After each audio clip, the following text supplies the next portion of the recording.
was well within his right. First of all, next time we play, I'm going to get Devin Booker ass back. I'm going to send him to the hole, and I want one of my big men to go upside his head like, sorry about this, Isaiah, like Karl Malone did Isaiah Thomas. I'll buy that. Because he hit him in the face, and he's just like, well, I ain't doing that. This is what I do.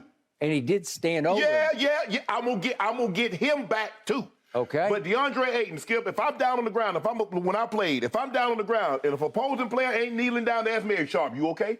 84, what's going on? How you feel? I mean, what's wrong? Bro, don't you stand up over me. Deandre Ayton, you did. First of all, Deandre Ayton, you stand over the man like you Shaq. I just saw you last week, had Steph Curry on you posting up, and you shoot a 12-foot turnaround jumper. Now all of a sudden you Shaq. Thank you. You Wilt Chamberlain. Thank you. Hey, first of all, AD, it shouldn't even got, the Pat Bev shouldn't have had to come from, I don't know where Pat Bev came from, but AD should have shoved him. Because AD was standing right there with him and he's standing over him. So AD should have shoved him first. And I get it, Skip. AD is a star player. He's having a historic type run over the last 4 games. Did something hadn't happened in 35 years. It's historic, man. 37 points, 21 rebounds, 5 steals, 5 blocks. That's the first time that's happened in the last, well, he's the first player in NBA history to have 35 points, first 20 ever. rebounds. Yeah. Right. Okay. And so, Skip, you know, because you're probably shoving, you're probably going to get suspended. So I kind of understand it. But sometimes, Skip, for a teammate, you got to throw caution to the wind. Yeah. To let these mofos know, bro, y'all not finna do this. You're not finna shove, but hit my man in his face. He's down there in pain. And you, first of all, Devin Booker stands over mean mugging. And then Deandre Ayton gets the ball and he's standing up over him. Nah, bro, that's not finna happen. That's not finna be cool like that. So I'm 1,000% with Pat Bev. He should have shoved him. I wish he could have shoved him in the 3rd row, but he couldn't. Man, come on, man. That's some Bush League stuff what Deandre Ayton did. I mean, so what were you trying to prove? I mean, I'm just trying to figure, Skip, what was it? You didn't do it. And then you gonna stand up over the man like you got the ball, just stand over looking down at it. Like I said, if you're the opposing player, if I'm on the ground, you need to be asking me, hey, Sharpe, you okay? Because if you stand up, don't worry about it. I'm going to see the film. I'll get you back. But I'm definitely, Skip, I'm going to get Devin Booker back before I get Deandre Ayton back because he started this. He did it first. And then act like he ain't do nothing. Talking about, but Pat Bev, you need to stop hitting people in the face. Yeah. But no, I'm with Devin. I'm with Pat Bev on this one, Skip. And AD was like, Pat Bev got his back. And Austin Reaves said, Pat Bev said Austin Reaves thanked him several times. I appreciate that, bro. I appreciate that. Absolutely. And Pat Bev is the type of guy, Skip, if he's not on your team, he's an annoyance. He's a pest. You dislike him. But if he's on your team, he's the guy that you know you go to foxhole with. You know if you got to go down a dark alley, come on, Pat Bev. He ain't going to ask you no question like what time. That's the kind of guy you want as a teammate, Skip. But absolutely, I'm with Pat Bev. He should have shoved him harder. I wish he could have shoved him harder, gave him whiplash. And guess what? Next time the Lakers play Phoenix, Devin Booker, you on notice. Yet it was Devin Booker on TNT right after the game who said, next time I'd like him to shove somebody in the chest instead of in the back. Okay, I'll buy that to a certain extent. Yeah. But I am with you 1,000% on all the big picture points that you made. Okay, just for the record, I'm just going to declare this for both of us. We don't advocate fisticuffs and violence. No. Okay. We're not talking about fisticuffs. I was there the night at the Fabulous Forum when Kermit Washington got a running start and hit Rudy Tomjanovich with his fist in Rudy's jaw as hard as he could hit him and nearly killed him because I was on hospital watch the rest of the night. So we don't want that. Right. We don't want the malice at the palace. No. We get it. But there comes a point in a basketball game, and it's not football, but it's basketball, and it's a very physical game. It's just not as physical as your game in helmet and pads. No. But there comes a point when some sort of physicality is called upon, when it's necessary just to say, no, no, that's enough of that. Right. So Monty Williams was, to me, I love Monty Williams, but he was whining after the game, that's enough of that. And I get, the line he was trying to draw, and let's just show it real quick to get it out of the way. What Pat Bev did to Chris Paul. Okay, yeah. Okay, this is at the end of Game 6. It was the closeout game in which Chris Paul had the game of his life at Staples, right, against the Clippers. And if we could see what, this is the end of this play, if we could see what Pat Bev did, here it is. Yeah, you want to talk about whiplash? That's whiplash. Skip, I don't even know what prompted that. I have no idea. It was just, I don't know if Chris said something to him or if Pat just couldn't handle it anymore. It was out of bounds. Right. It was over the edge. Yeah. And I got to tell you, I'm pretty sure it went up to Jerry West. The powers that be with the Clippers said, okay, that's enough of him. And he was gone from the Clippers after that incident. So we're not talking about that. Right. Now back to this one. What did Austin Reaves do to prompt this? Yes. I don't know. They did have a great stat last night on TNT that I was not aware of. He's now up to 6th in the NBA in true shooting percentage, which takes in everything, your jump shots, your three-point shots, and your free throw shots. Yes. He's 6th. So he's quietly performing at a pretty high level. Yes. I'm not saying he's a great player, but he's been pretty good for this team. He don't need to be Steph Curry, but he serves his role and does it well. And he plays hard, and maybe other teams see him a little bit as a pest. Right. Not that he's going to try to aggravate and irritate. Right. He just plays like ridiculously hard. I think does. they look at him sometimes and say, could you just cool it a little bit? Exactly. Right? Slow down a little bit. Yes. Right? Okay, so something was going on because Devin Booker, as you see in the first foul, it became a flagrant foul, which it should have been because he follows through and just whacks him right in the face. Okay? Was there some flopping going on? Was there some over-dramatization, some soccer going on there a little bit by Austin Reaves? Maybe a little bit. I didn't think he pounded him in the face, but he just whacked him across the face, right? He did, okay. And then walked towards him. And he stood over him as if he was trying to get even with him for what? Right. Help me out. Is there some backstory here we don't know? I didn't see it. I didn't see it materialize in the game or anything. Yeah. Is Austin Reaves known for cheap shotting anybody? I don't think he plays a cheap game. No. Sometimes he plays a little out of control, and it's like friendly fire where he runs into his own players. Right. You know, it's almost like the Cowboys' Bill Bates. He used to just run around in the defensive backfield and just run into his own guys. Exactly. Okay, so that starts it, and then you got to help me out with this. What would then prompt Deandre Ayton to come out of nowhere, and he's glowering over him? Yes, you know, that's what I didn't get. What? Because he gets skipped.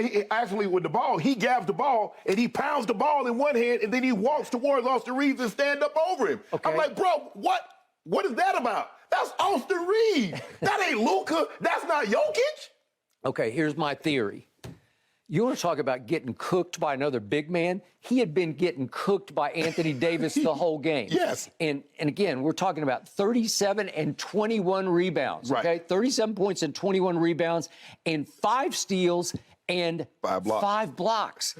Okay, the beneficiary of that, or the receptacle of all that, for the most part, was the other 7-footer, who was Deandre Ayton, who didn't have a terrible game. What did he end up with? 50. He had 14 and 15 rebounds. So, but again, I thought it was, he got shamed by AD. Oh, yeah. Okay, was that some of that coming out where I got you back? Right. Well, you didn't get him back. Yeah, you should stand over AD when you knock him down. Don't stand over Austin Reaves? Yeah. What are you He catches strays for something AD did to you.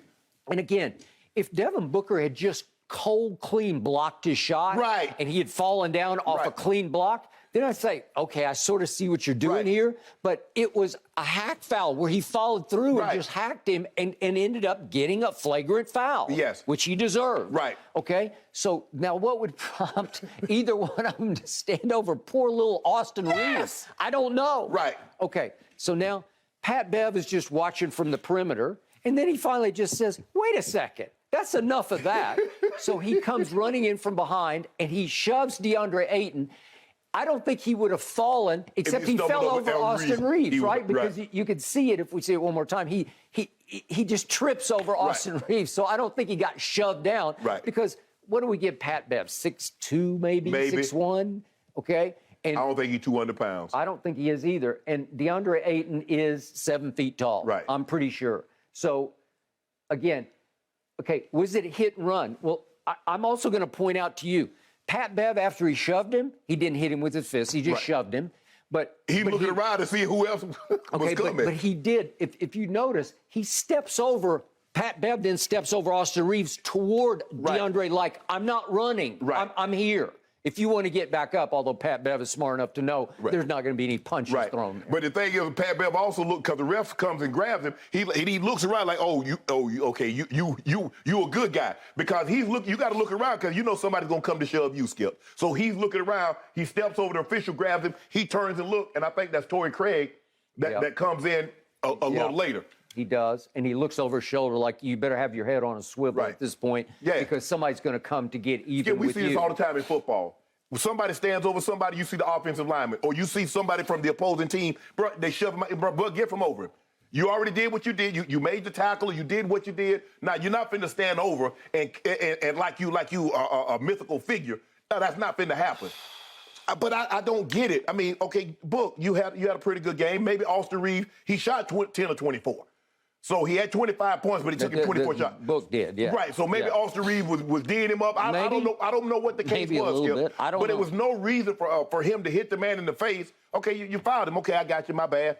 But then you step towards him and then stand over him and then turn around and glare back at him. I'm like, come on, bro. And then Deandre Ayton gets the ball, slams it, and he walks towards him and stands over him. Nah, Pat Bev, yeah, I'm 100%. We ought to set up a GoFundMe account. Lakers fans, let's set up a GoFundMe account for Pat Bev. Because he's going to get fined and suspended. He's going to get suspended. I'm going to assume it's just for a game, but I could be wrong. Maybe 2 games, Skip, because they gave him 1 game for the Chris Paul shove. True. And now what we see is a real curry. He's got some track record. Yes. Okay. The point is, when you sign Pat Bev, you sign him in part for that. Yes. That's his role on the team. And I think they didn't like it. I think they loved it. Of course. As you said, Austin Reaves is thanking him profusely. Darvin Ham did nothing but support Pat Bev after the game. He didn't say he was out of line or out of bounds. He said, I loved what he did. Yeah. Okay? So did I. I loved what he did. Again, I hope Braun on the sideline dapped him up when he came there. He did. Okay, so if we're talking about man-to-man, should he have run around to the front side of Deandre and shoved him in the chest? Right. I don't know. You can make that case. But I think Pat Bev, that was an emotional sort of overreaction in a good way, where he just emotionally reacted to it on sight, and it was a little bit of a knee-jerk reaction, but he just went and pushed him. Yes. Okay? Is it gutless to push from behind in your world of but it was gutless for you to stand over a man that was injured. It was. I mean, so where's the honor in that? You feel what I did was wrong, but somehow you thought what you did was right by standing over a guy that got hit in the face and he's in pain, and you standing over the top of him like what? Nah, that's not finna happen. Okay, did you ever run to a teammate's defense when somebody was standing over him? Would you have run and shoved? Yeah, I'm gonna shove your ass right out the way, get from over it. If you didn't, you better be asking, like I said, if you down asking, hey man, you okay? What's hurting? You know, a lot of times you see guys get injured, they motion the guy, hey, he's hurt. Absolutely. But you're not finna just stand over here like, Nah, that's not gonna happen. That's not gonna happen. And it wouldn't be against the man code to run up in your game and shove from behind, just shove them out of the way? Let me tell you what we did, Skip. This is how we got your back. I'm gonna spill a little tea. You did something to one of our linemen, and they tell me, say, hey man, he dirty. He doing this, he doing that. We played in Cincinnati one year, and the lineman was doing something to Tommy Naylor, our center. He told Mike to call text block. Text block is when I come down and I'm wiping out everything. I'm leg whipping, I'm wiping out everything. I took the whole side out. Okay. That didn't happen anymore in the game. Okay. I'm gonna get you, but Skip, I'm gonna make it look like a play. That's blocking. I'm blocking. Because what you're telling me, if you don't care anything like a cheap shot or you do something to one of my teammates, they're like my brothers. If you do something to one of them, you doing something to me. So if you're telling them you don't care about them being able to provide for their family, I'm going to tell you I don't give a damn about you providing for your family. So we're going to do an eye for an eye. And I know we might both be blind at the end of the game, but oh well, neither one of us going to be able to see. But I'm going to get you back. You're not going to do anything dirty to my teammates, and I know about it. Was any part of your block that day illegal? No, it wasn't legal. Okay. I made sure I got my head in front, but I put it right on that knee. I put it right on the knee, and I wiped the end. I wiped the defensive tackle. The rules have changed. No, you can't do that anymore. You can't leg skip. We leg whip. Because we brought the blocking scheme from the 49ers. You know, they were notorious for leg whipping and chop blocking. Okay. So however you want to die, like we're gonna get you back. I thought it was a flashpoint, sort of turning point moment for the Lakers. They had won 3 straight games. I think they came out of this game feeling pretty good about themselves. Right. Well, Skip, you think about it. Pat Bev played almost 30 minutes and he scored 0 points. Troy Brown played 21 minutes and he gave you 0 points. If you get, let's just say for the sake of argument, you get 10 points from those guys, who knows? It might be a different ball game. Russ came off the bench and gave you 21. He didn't shoot the ball particularly well, but hey, he pushed the tempo and he didn't have one turnover. I can live with that. You know what? I thought he was pretty good last night. Yeah, I liked the energy. That. Yep. So the point is, LeBron is coming back on Friday night by report. Right. Chris Haynes reported that last night on TNT. All of a sudden, you look at this team with Anthony playing at a supremely high level. If you keep this up, can you scramble back into the playoff race? Can you get back at least into the play-in? You're probably going to have to win every 3 or 4 games. So if you play 4 games, you're going to probably need 3 to get back, Skip, because you've given up so much ground. What have they won? 5 of 11. Yeah. So you're going to probably just to get back before the All-Star game, you're going to have to win 3 or 4. Every series or every 4 games, you got to win 3 of them because you're 6 games under 500. But I keep telling you, I look at this team on paper and I say, Anthony Davis is now playing like at least a top 10 player. Yeah. He might be top 5. Well, this is the Anthony Davis, Skip, that we saw in New Orleans. Yeah. Where everybody said, man, if he got with the right team, because we know he's capable of doing this. And that's what's so, Skip, that should be an indictment. Yeah. Because we've never seen this at Anthony Davis when he's been in L.A. And to see him do it and do it with relative ease, Skip, he took 17 shots. God. He took 17 shots. But he went to the free throw line, 16 times, which is telling me he's being very aggressive. And over the last 4 games, he's making 92% from the line. Remember the doldrums he fell into where he just couldn't make a free throw? Hey, Skip, and guess what? 0 for 0 3-point attempts, 3-point makes. That'll work. That's what he has that ability, but that's not his strong suit. Okay. Get down on that block, AD, and eat. Okay, and it's not the Lakers' strong suit to make threes because they made 4 of 22, yet they were still in the game late. It took some big Phoenix shots down the stretch to hold them off. Yes. And yet the point was, I'm ready to go so far as to say Russell Westbrook has had a late career rebirth as a 6th man. Well, he's the betting favorite for the 6th man of the year. He should be. He should be. And I think Darvin convinced him, how would you like to, you've been the MVP. Right. You've been the most improved player. How about add to your resume 6th man of the year? Yeah, that would be great. Skip, Phoenix, you're not the bad boy Pistons. You're not the old Miami Heat. You're not the Knicks where you knock people down and you stand up over them and you dare somebody to do something. That's not your MO. That's not who you guys are. So stop pretending like you're trying to send a message to somebody because the message wasn't received. So this team has punished your team in the playoffs. Oh, they've beaten us like 9, 10 times in a row, including the playoffs. So now I think a rivalry has been reborn here a little bit where when LeBron comes back, I can't wait for the next matchup with these guys. We got something for him. Yeah. But Thomas Bryant, I'm going to put Thomas Bryant in the game. If Devin Booker comes anywhere near the paint, lay his out. Okay, here we go. I love it. Also out of this game, gentlemen, hopefully he and LeBron will both be available for that December 19th rematch in Phoenix. That should be a good one. Thanks for watching, Undisputed fans. Subscribe here to get the very latest from Skip and Shannon. Plus, go watch a few segments from our other shows on FS1.